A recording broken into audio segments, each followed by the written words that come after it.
Good morning friends, UK tech में आपका स्वागत है। कल हम लोग संयुक्त सूक्ष्मदर्शी के बारे में पढ़ रहे थे, जिसमें हम लोगों ने आवर्धन क्षमता तक सरल और सूक्ष्मदर्शी संयुक्त दोनों का किया था, जहाँ पे m बराबर मेरा 3 फॉर्मूला आया था। लेकिन वहाँ पे हम लोग एक संयुक्त सूक्ष्मदर्शी का आवर्धन क्षमता के साथ साथ वहाँ पे नली की लंबाई भी ज्ञात करनी होती है। तो संयुक्त सूक्ष्मदर्शी है तो वहां नली की लंबाई क्या होगा, VO प्लस UE। ठीक है, मतलब ऑब्जेक्ट का डिस्टेंस किससे, आई पीस वाले से, और इमेज किसका, तो ऑब्जेक्टिव का। ये आपका संयुक्त सूक्ष्मदर्शी का नली का लंबाई ज्ञात करने का फॉर्मूला है। ठीक है, अब हम लोग आगे बढ़ेंगे और डिस्कस करेंगे किस पे, टेलीस्कोप पे। ठीक है, तो दिख रहा है टेलीस्कोप, दूरदर्शक, जैसा कि नाम से क्लियर है इसका, किसका प्रयोग किस चीज के लिए किया जा रहा होगा, दूर स्थित वस्तुओं को देखने के लिए किया जा रहा होगा। अब हमारे दिमाग में दो चीजें आती है, दूर कौन सी, मतलब हमारे आसपास में दूर स्थित, या फिर खगोलीय मतलब आकाशीय पिंडों को देखने के लिए। तो समान रूप से दूरदर्शक दोनों बनाए गए हैं, खगोलीय भी मतलब आकाशीय पिंडों को देखने के लिए भी और पृथ्वी पर स्थित वस्तुओं को देखने के लिए भी। लेकिन दोनों टेलीस्कोप में डिफरेंस क्या होता है कि खगोलीय पिंडों को देखने के लिए आपका प्रतिबिंब उल्टा बने या सीधा बने कोई खास फर्क पड़ता नहीं है। लेकिन यदि उस टेलीस्कोप का आप प्रयोग पृथ्वी पर स्थित वस्तुओं को देखने के लिए करें तो वो उल्टा प्रतिबिंब बनाता है, जिसका समान रूप से प्रयोग नहीं किया जा सकता है। ठीक है, तो समान रूप से यदि आप दूरदर्शक को बांटे तो दो भागों में बांट सकते हैं। आपका एक होता है अपवर्तक दूरदर्शक और दूसरा होता है परावर्तक दूरदर्शक। उसके बारे में हम डिस्कस करेंगे। सबसे पहले दूरदर्शक है क्या, तो अपने आसपास या अनंत पर स्थित वस्तुओं को देखने के लिए जिस प्रकाशीय यंत्र का हम लोग प्रयोग करते हैं उसे बोला जाता है दूरदर्शक। अब सबसे पहले दूरदर्शक के बारे में कौन डिफाइन किए होंगे या इन्होंने कौन इसके बारे में पता लगाया, तो 11th में आपको शायद बताया भी हम, तो हमारे स्टूडेंट तो जानते ही हैं। कौन होगा बताइए, ग्रहों की गति का पहला नियम किसका है, वही ज्योतिष शास्त्र के जो ज्ञाता थे ना, केपलर, उन्होंने ही सबसे पहले दूरदर्शक के बारे में बताया। ठीक है, और उसका नाम है खगोलीय दूरदर्शक, खगोलीय दूरदर्शक, जिसको हम लोग अपवर्तक दूरदर्शक भी बोलते हैं। क्या बोलते हैं, अपवर्तक दूरदर्शक।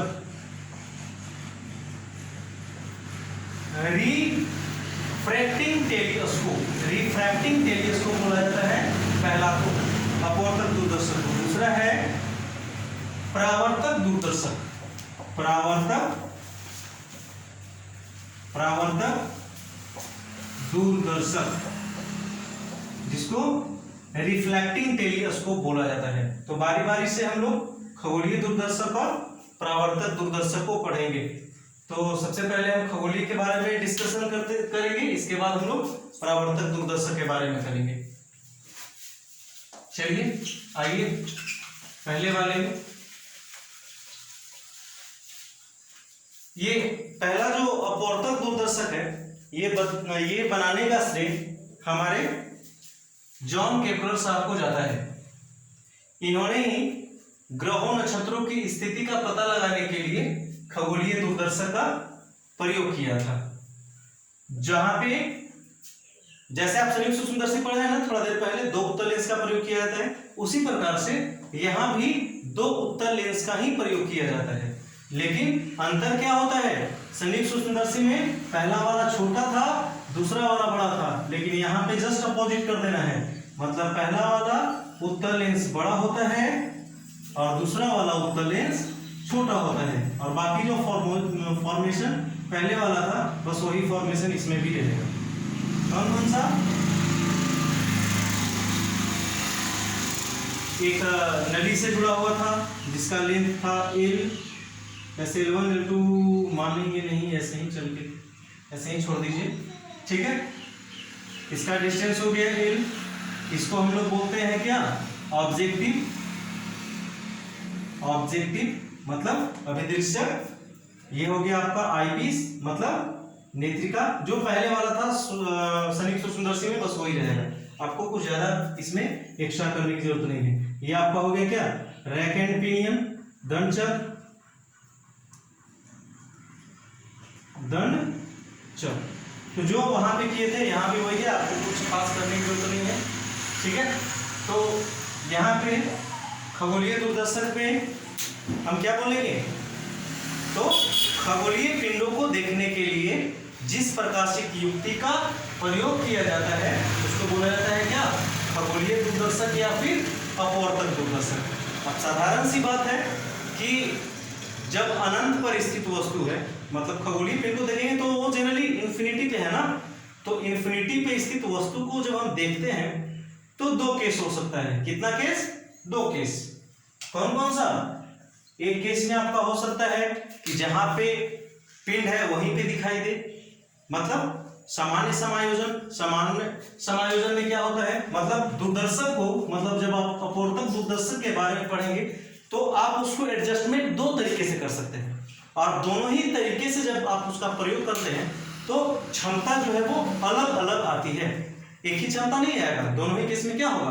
अब मान लीजिए हमको वो अनंत पे स्थित वस्तु है उसको पास में देखना है, तो आपको ज्यादा पावर का यूज करना पड़ेगा या नहीं करना पड़ेगा? इसके बाद मान लीजिए कि वो अनंत पे ही है और वहीं पे आपको देखना है, तो वहां पे आपको ज्यादा पावर की आवश्यकता नहीं है, ठीक है। तो इस अपवर्तक दूरदर्शक को आप दो तरीके से समायोजित कर सकते हैं। पहला होता है नॉर्मल एडजस्टमेंट। नॉर्मल एडजस्टमेंट मतलब सामान्य समायोजन। सामान्य समायोजन।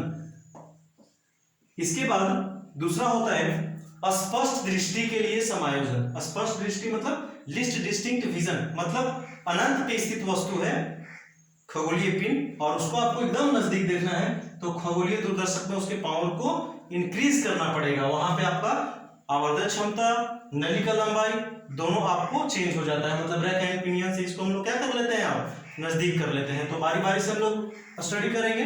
सबसे पहले सामान्य समायोजन को देख लेते हैं। सामान्य समायोजन में क्या होगा?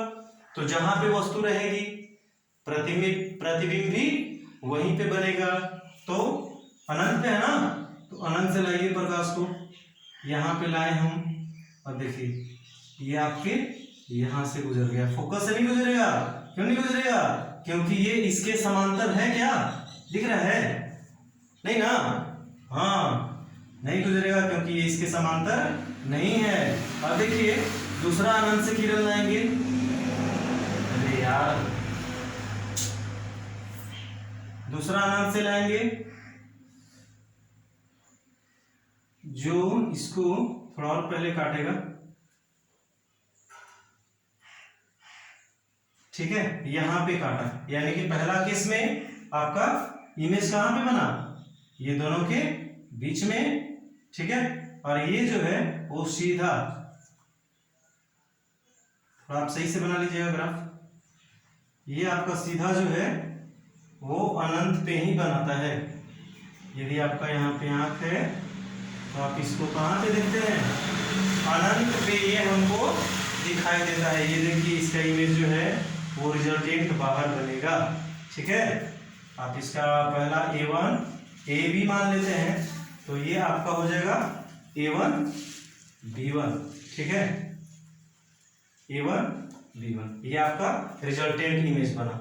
तो आप इसका आवर्धन कैसे निकालिएगा? आवर्धन क्षमता m बराबर फिर वही फॉर्मूला। जनरली कुछ करना नहीं होता है, आपको आवर्धन क्षमता ही प्रत्येक केस में ज्ञात करना होता है कि दोनों ही केस में आवर्धन क्षमता क्या होगा।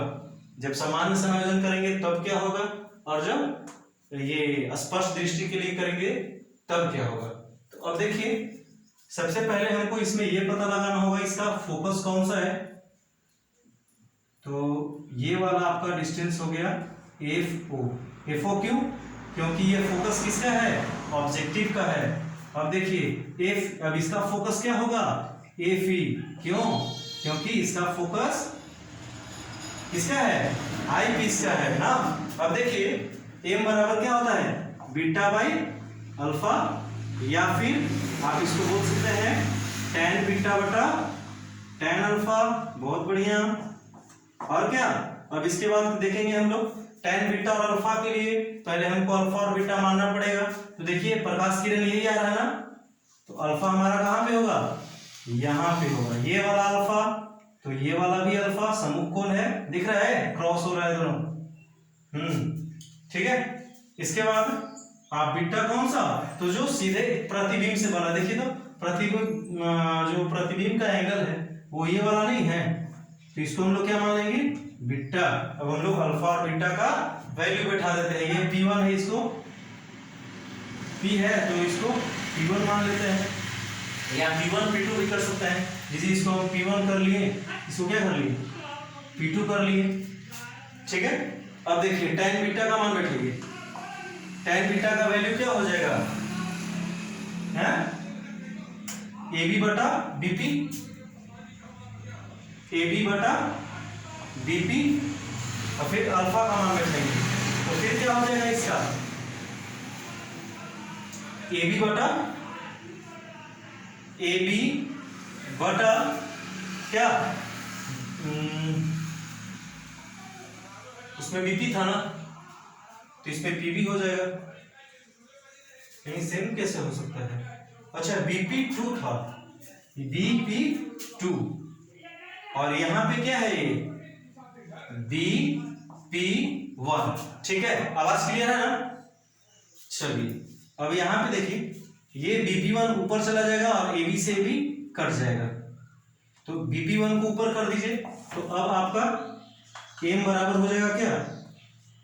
BP1 by BP2। Blood pressure बढ़ रहा है भाई।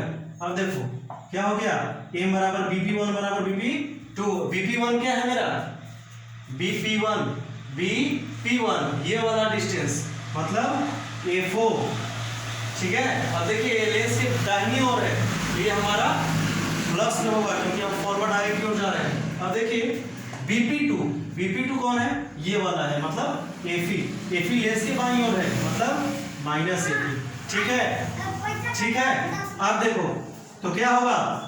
Minus FO by FE। आवर्धन का फॉर्मूला क्या आ गया?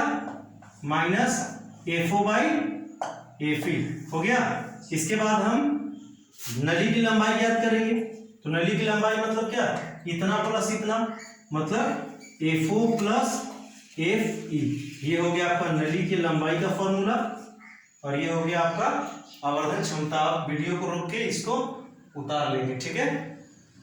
इसके बाद ये किसका हो गया? मेरा सामान्य समायोजन का, मतलब जनरल एडजस्टमेंट का। जनरल एडजस्टमेंट मतलब वस्तु यदि अनंत पे है तो वो अनंत पे ही दिखाई देगी। अब देखिए अब हमको क्या करना है? मिटा दी सुना। अब हमको क्या करना है? दूरदर्शक को घुमा घुमा करके हमको कहां पे ले आना है? 25 सेंटीमीटर पे। कितना पे? 25 सेंटीमीटर पे। तो वस्तु को यहाँ पे हम फोकस पे रखें तो हमारा प्रतिबिंब अनंत पे बना। पहले बताया गया है कि अनंत पे हो तो फोकस पे बनता है, फोकस पे हो तो अनंत पे बनता है। अब आपको और इधर की ओर खींचना है, मतलब 25 सेंटीमीटर पे लाना है। तो साधारण सी बात है, ये वाला इमेज जो है, मतलब जो दूसरे लेंस के लिए वस्तु का कार्य कर रहे हैं, इसको और नजदीक लाना पड़ेगा। और नजदीक मतलब FE के और इधर लाएंगे तो हमारा प्रतिबिंब कहाँ पे बनेगा? 25 सेंटीमीटर पे बन जाएगा। बनेगा नहीं बनेगा? चलिए अब हम लोग देखते हैं किसका? नॉर्मल एडजस्टमेंट का। नॉर्मल एडजस्टमेंट हो गया ना स्पष्ट दृष्टि के लिए। अब हम लोग देखेंगे कि हमारा आवर्धन क्षमता क्या आता है। ठीक है। अब देखिए पहले फिगर ड्रॉ कर लेते हैं हम लोग। क्या है हमारा? ये तो बड़ा ही होगा,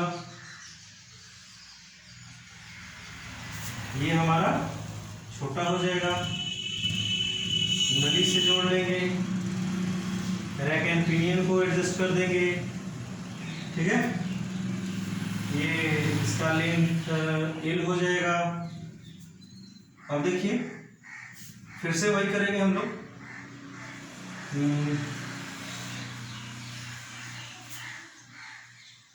इसको मान लिए थे क्या हम, इसको माने हैं P1, इसको P1 माने थे और इसको P2 माने हैं, P2 ही माने हैं ना।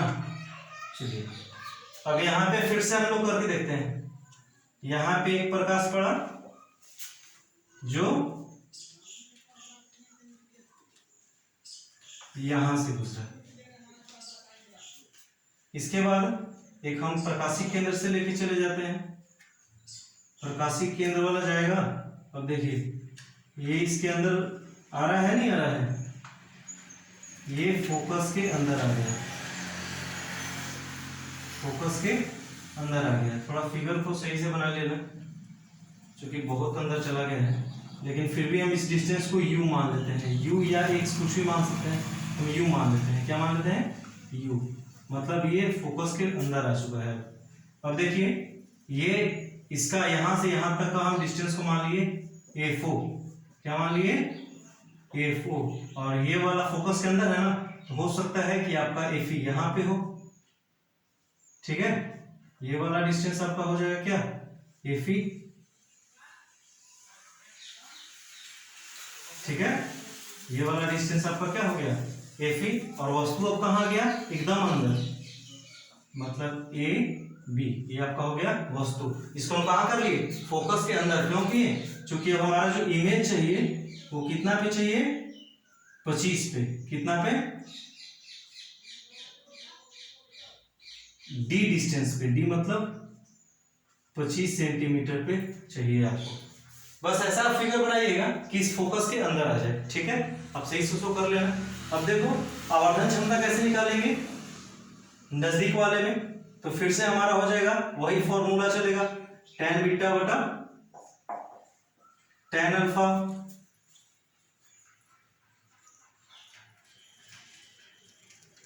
अल्फा बीटा कहाँ गया, हाँ ये वाला, ये अल्फा, तो ये वाला भी अल्फा, यही प्रकाश जा रहा है, और बीटा कहाँ चला जाएगा, ये देखिए बीटा यहाँ पे है अंदर में, ठीक है। तो वही फॉर्मूला हम लोग फिर से बैठाएंगे, m बराबर tan बीटा का क्या हो जाएगा, बीटा का मान लंब बटा में धार, तो लंब यहाँ पे क्या है AB, तो AB बटा में P2, पिछले वाले में जैसा हुआ है सेम यहाँ वही कंडीशन, आपको कुछ भी एक्स्ट्रा करने की जरूरत नहीं है। अब tan अल्फा का मान डायरेक्ट हम ऊपर कर दे रहे हैं, तो BP1 ऊपर चला जाएगा और AB नीचे आ जाएगा, AB से AB कैंसिल। अब देखो BP1 क्या है, BP1 यहाँ पे है, इसका वैल्यू क्या है A4, क्या है A4 है या नहीं है। अब देखिए BP2 क्या है, तो वस्तु को आप अंदर ले आए हैं, अंदर लाने पे वो डिस्टेंस आपको पता नहीं है, वही आपको फाइंड करना है। तो वो डिस्टेंस हम u माने हैं, आप x कुछ भी मान सकते हैं, उससे कोई फर्क नहीं पड़ता है। आपका A4 बटा में u आ गया, इसका मतलब है आपको u का मान बैठाना है। इसको हम लोग क्या मान लेंगे, इक्वेशन फर्स्ट, और इस u के मान को बैठा के हम लोग फिर क्या कर सकते हैं, आसानी से फाइंड कर सकते हैं। अब ये कि u किसके लिए है, आईपीस के लिए है, किसके लिए है, आईपीस के लिए है। तो आईपीस के लिए तो ये u की जगह हम लोग क्या लिख सकते हैं, uv लिख सकते हैं, लो uv लिख दिए, ठीक है। अब uv का मान बैठाओ, तो uv का मान कैसे बैठ सकता है, लेंस सूत्र से, किससे, लेंस सूत्र से। तो लेंस सूत्र क्या होगा मेरा, लेंस सूत्र से 1/v माइनस 1/u बराबर 1/f। चूंकि सब में e है तो हम लोग क्या कर देंगे, e कर देंगे, ठीक है, कोई दिक्कत। अब देखिए तो 1/v मतलब v मतलब क्या, प्रतिबिंब, प्रतिबिंब कहाँ बन रहा है, d दूरी पर, कहाँ पे, d मतलब 25 पे, तो आप यहाँ पे d लिख सकते हैं क्या, कोई दिक्कत। इसके बाद देखिए माइनस, वस्तु कहाँ पे है, तो माइनस u पे है, चूंकि ये बाईं ओर है, ठीक है। अब यहाँ पे डायरेक्ट u ही करके बनाइए, कोई दिक्कत नहीं है, u ही भी करिएगा तो आ जाएगा, उससे कोई फर्क पड़ने वाला नहीं है। इसके बाद क्या हो जाएगा मेरा 1/fe, u भी करके बना सकते हैं, उससे आपको कोई प्रॉब्लम होने वाला नहीं है। चीजें u ही कर देते हैं ताकि आपको प्रॉब्लम ना हो। ठीक है। अब देखिए आपको इसी का मान बैठाना है ना 1/uv का, तो बाकी को वहां कहां कर देंगे, उस तरफ कर देंगे, या फिर हाँ ठीक है, तो क्या हो जाएगा 1 इस तरफ करेंगे। आप मान सही से बैठाए ना सबका, v uv, ये तो डायरेक्ट फॉर्मूला हो गया 1/v बराबर -1/u बराबर 1/f। v का मान बैठाए क्या, d, uv का -u, और f फोकस इसका किस तरफ है, दाहिनी तरफ है या बाईं तरफ है, बाईं तरफ है, बाईं है ना, तो ये f ही किस चीज में होगा, माइनस में होगा, तो ये इसको क्या कर देंगे माइनस में। अब देखिए ये माइनस वाला इधर ले आइएगा, या फिर 1/d को भी उधर ले जा सकते हैं हम लोग ना। अब देखिए तो क्या हो जाएगा मेरा 1/d प्लस 1/uv बराबर 1/fe, -1/fe, ठीक है। अब देखिए ये माइनस इधर आएगा तो क्या हो जाएगा प्लस, और ये प्लस उधर जाएगा तो माइनस, इसको मिटा दें, उतार लीजिएगा।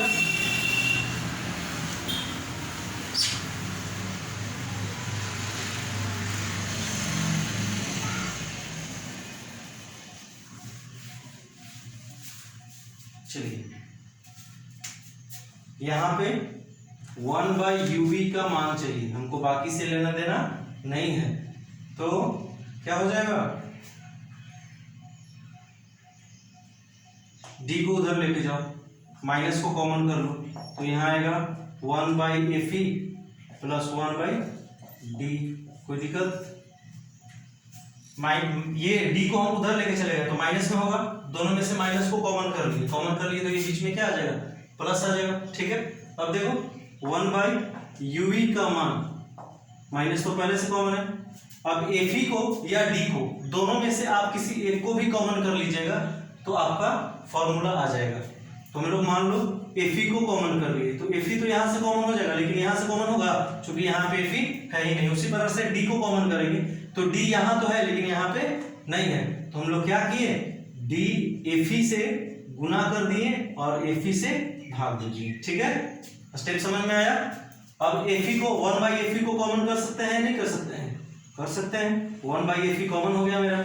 इसके बाद यहाँ पे क्या बचेगा 1, या और यहाँ पे fe तो नीचे वाला निकाल लिए हो तो ऊपर में बचा, तो fe ऊपर बच गया, बटा में क्या d बच गया, मतलब 1/uv का मान कितना होगा, इतना होगा। अब इसका मान हम लोग कहाँ बैठा देंगे, समीकरण फर्स्ट में। आप हड़बड़ाइएगा नहीं, इसको पहले डाउनलोड करके 1-2 बार देख लीजिएगा तब समझ में आएगा आपको, ठीक है। क्योंकि थोड़ा लेंदी प्रोसेस हो जाता है, जैसे जैसे आगे बढ़ेगा वैसे वैसे आपको फॉर्मूला ड्राइव करने में थोड़ा प्रॉब्लम आती है ना, तो इसको आप कम से कम डाउनलोड करके एक बार देख लेना, एक बार नहीं समझ में आए 2 बार देख लेना, ठीक है। और जहाँ पे नहीं समझ में आए आप कमेंट करना, उसको और भी बेहतर हम करेंगे। अब देखिए मान बैठाए तो हमारा क्या था, m बराबर FO बटा में UV, यही था जी। अब देखिए तो m बराबर मेरा क्या हो जाएगा FO बटा में 1/uv का डायरेक्ट मान बैठाइए, क्या है -1/fe, तो माइनस fe कहाँ चला आएगा नीचे, और 1 प्लस fe/d, यही आपका हो गया फॉर्मूला आवर्धन क्षमता का, ठीक है, समझ आया।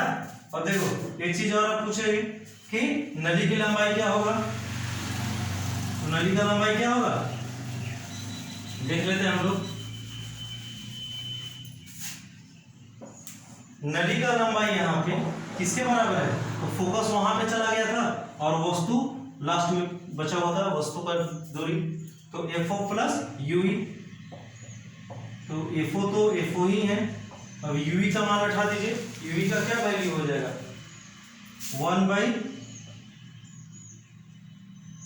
1/FE, नहीं FE तो फिर ऊपर चला जाएगा ना,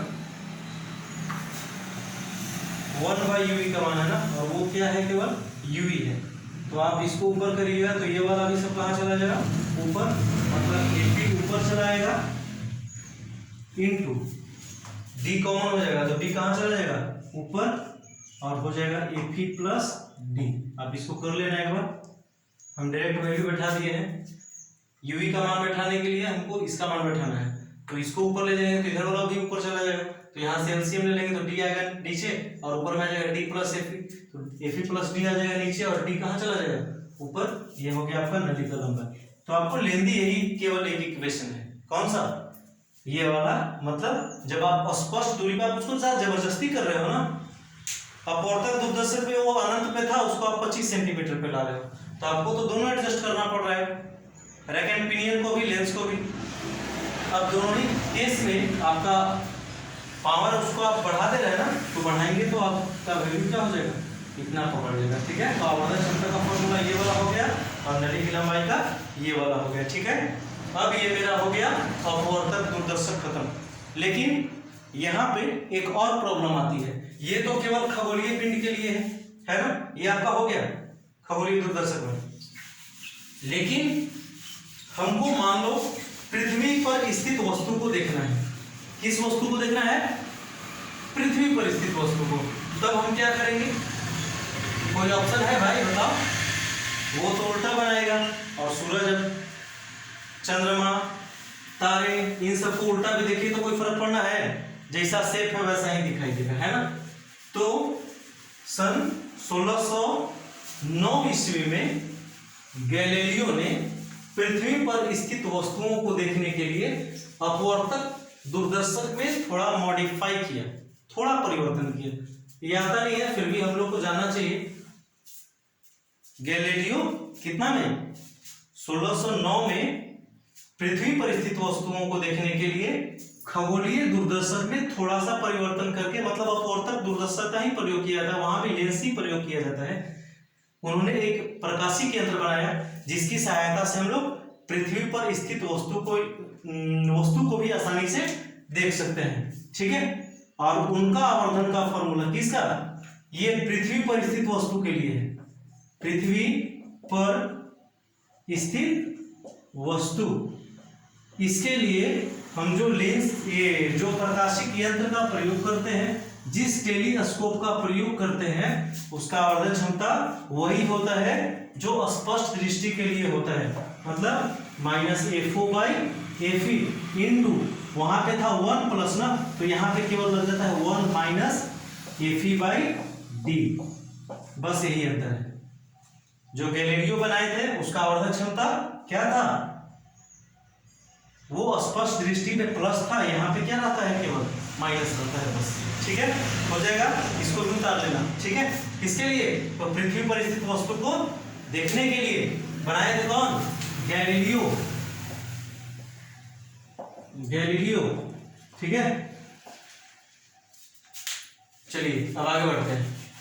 हमारा एक अपवर्तक दूरदर्शक तो हो गया। अब दूसरा है क्या, परावर्तक दूरदर्शक। कौन सा, परावर्तक दूरदर्शक।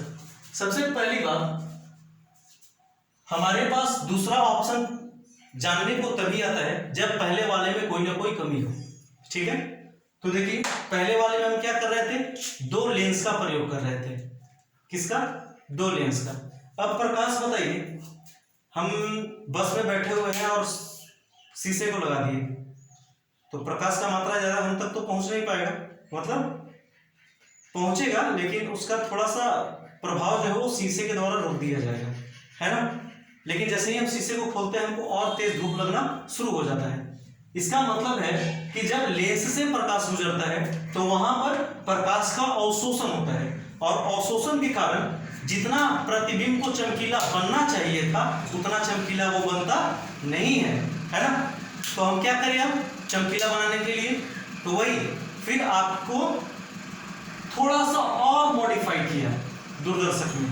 वो क्या किए, परावर्तक तलों का समायोजन किए। किसमें, वो जो बनाया हुआ था ना, केपलर, गैलीलियो ने मिलकर नहीं, मतलब अलग अलग जो अपवर्तक दूरदर्शक का निर्माण किया था खगोलीय पिंडों को देखने के लिए, उसमें प्रतिबिंब में और चमकीलापन लाने के लिए, उसके कर्वनेस यानी कि गोलीय विपथन को दूर करने के लिए, रंग विपथन को दूर करने के लिए क्या किया, न्यूटन ने एक और दूरदर्शक बनाया। कितना में,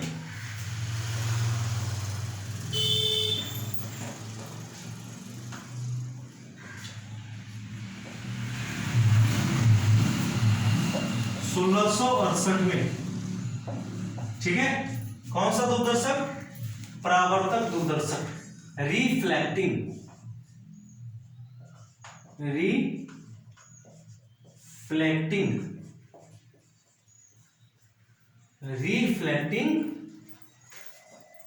टेलीस्कोप को बनाया, ठीक है। वो क्या किए, लेंस को हटा करके दर्पण को एडजस्ट कर दिए। जैसे देखिए यहां पे जो पहला था वो लेंस था, वो लेंस को हटा दिए और लेंस की जगह क्या किए, दर्पण लगा दिए अवतल, ठीक है। इसके बाद यहीं पे ठीक इसके फोकस से ठीक पहले एक समतल दर्पण लगा दिए, मतलब दो दर्पण का इन्होंने प्रयोग किया। एक किया कौन सा, एक अवतल दर्पण, दूसरा किया इन्होंने कौन सा, समतल दर्पण। आज हम लोग टेलीस्कोप खत्म ही कर लेंगे, थोड़ा वीडियो लंबा जाएगा, आप इरिटेट नहीं होइएगा ना, इसको करके देख लीजिएगा। ऐसे समझिए कि यहाँ पे जो परावर्तक तब होता है, इसके फोकस से ठीक पहले हम एक समतल दर्पण का प्रयोग करते हैं। यहाँ पे हमारा होता है आईपीस, देखने के लिए कि प्रतिबिंब कैसा बना है, कैसा नहीं, हमारी आंखों के नजदीक होता है, ठीक है। यहाँ से हम देखते हैं वस्तु को परावर्तक में। उन्होंने थोड़ा सा कंस्ट्रक्शन में भी बदलाव किया था न्यूटन साहब ने, ठीक है। अब देखिए यहाँ पे हम प्रकाश को डालते हैं, दो प्रकाश किरण को डालिए। सबसे पहले आप इसको परिभाषित कर लीजिए, परावर्तक दूरदर्शक है क्या, तो सर न्यूटन साहब ने 1668 ईस्वी में अपवर्तक दूरदर्शक में उत्पन्न रंग विघटन मतलब वर्ण विघटन के दोष को दूर करने के लिए लेंस के जगह पे क्या किए, दर्पण का प्रयोग किए, ठीक है। और दर्पण का प्रयोग कर उन्होंने एक प्रकाशिक युक्ति का निर्माण किया, प्रकाशिक यंत्र का निर्माण किया, जिसकी सहायता से अधिक चमकीले खगोलीय पिंडों को देखा जा सकता था, जिसे बोला जाता है न्यूटन का